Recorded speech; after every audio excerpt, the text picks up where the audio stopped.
Allahu Akbar, Allahu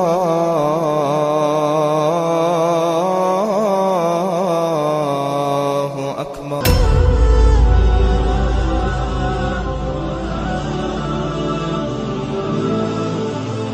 Agama ini bukan akal, kata Ali bin Abi Thalib, disuruh basuh di atasnya.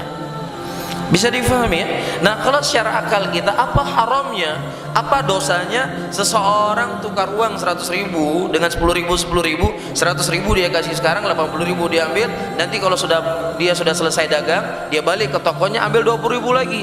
Apa dosanya? Secara akal ini nggak masuk dosa. Mungkin kalau dia berzina, mencuri, akal masuk, itu dosa jelas.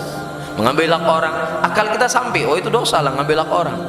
Tapi tukar uang 100.000, ambil 80.000, nanti 20.000-nya nanti, ini secara akal nggak dianggap sebagai dosa secara akal kita. Tapi syariat datang kepada kita apa?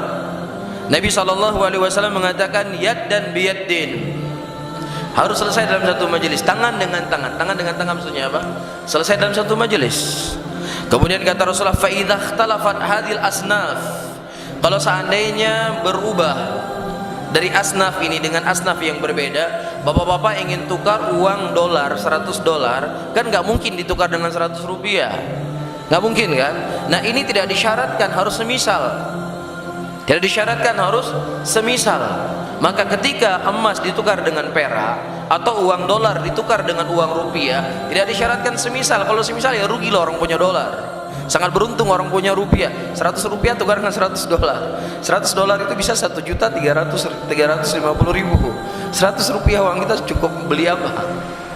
Ya. Nah, ketika berbeda asnaf, kata Nabi SAW, maka kata Rasulullah, fabi'u kaifa syi'tum, jualah, belilah sesuka hati kalian, sebagaimana kalian inginkan. Idza kana yaddan biyaddin, tetapi syaratnya harus yaddun biyadin, harus selesai dalam satu majlis. Ini uang $100 kamu ambil, ini saya ambil uang saya berapa? 1.350.000, selesai transaksi. Bisa difahami. Tapi kalau seandainya dia mengatakan nyuncok $100 penglung tinggal singa huju, besok saya kasih uang rupiah saya 1.350.000 rupiah, haram atau tidak haram? Haram. Karena syaratnya harus apa? Kata Rasulullah apa? Ka idza kana yaddan biyadin, apabila selesai dalam satu majelis. Faham di sini? Nah, ini saya memberi muqaddimah saja, insyaallah pada pertemuan akan datang lebih saya rinci lagi. Ya, saya tutup pengajian di sore hari ini dengan satu transaksi. Bapak-bapak dan ibu-ibu mungkin sering mengirim uang ke luar negeri dengan Western Union. Iya, atau mengirim uang ke luar negeri melalui bank. Iya, kita kasih ke bank uang rupiah. Kasih uang rupiah.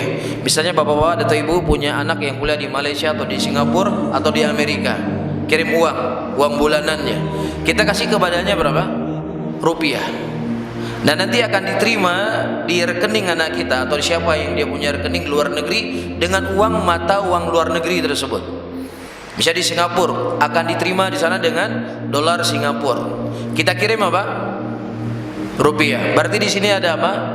Ada jual beli uang. Ada jual beli uang. Ini uang berapa? 10 juta. Ketika dikurskan dengan dolar Singapura misalnya 1.100 US Singapura. 10 juta 1.100 US Singapura.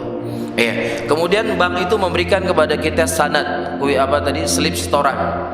Ini uangnya sudah kami setor 1.100 US Singapura. Dia kasih kertas kita seperti itu.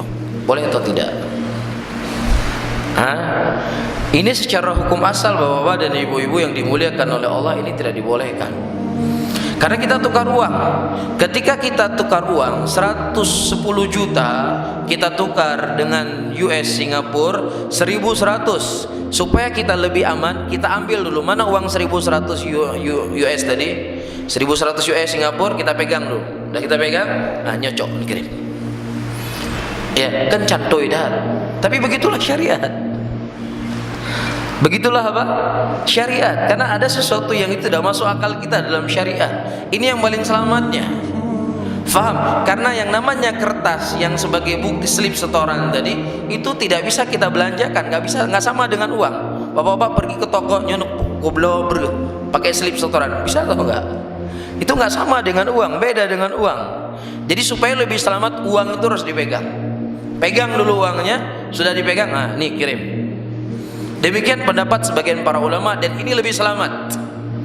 Walaupun sebagian para ulama yang lainnya mereka berfatwa bahwasanya slip setoran itu sudah mencukupi. Slip setoran sudah mencukupi takabut.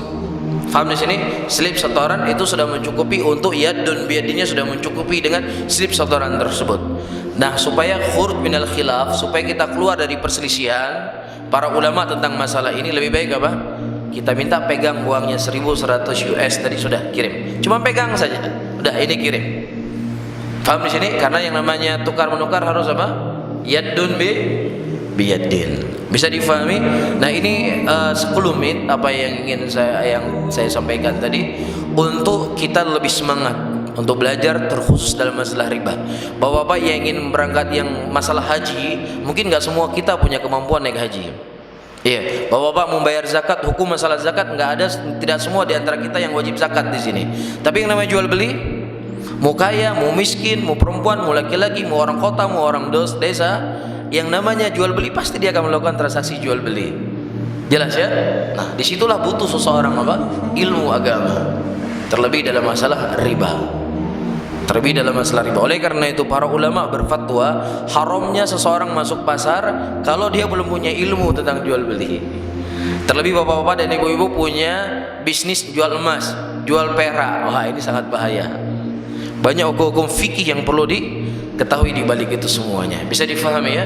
Nah, wallahu taala alam bisawab, karena waktu yang diberikan kepada saya sudah habis.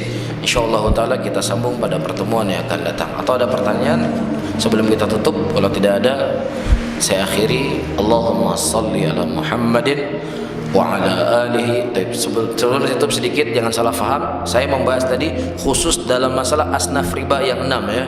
Jadi kalau bapak-bapak ingin tukar mobil, satu mobil ditukar dengan 2 mobil, nggak ada masalah. Mobil bukan asnaf riba.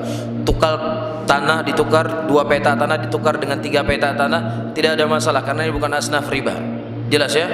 Tukar 1 batang besi dengan 3 batang besi, tidak ada masalah. Ini bukan asnaf riba. Tapi yang kita bahas, pembahasan tadi 6 asnaf riba yang disebutkan oleh Nabi dalam satu hadis tadi. Bisa difahami? Tukar peci, 1 peci dengan 2 peci, nggak ada masalah. 1 baju dengan 2 baju, nggak ada masalah.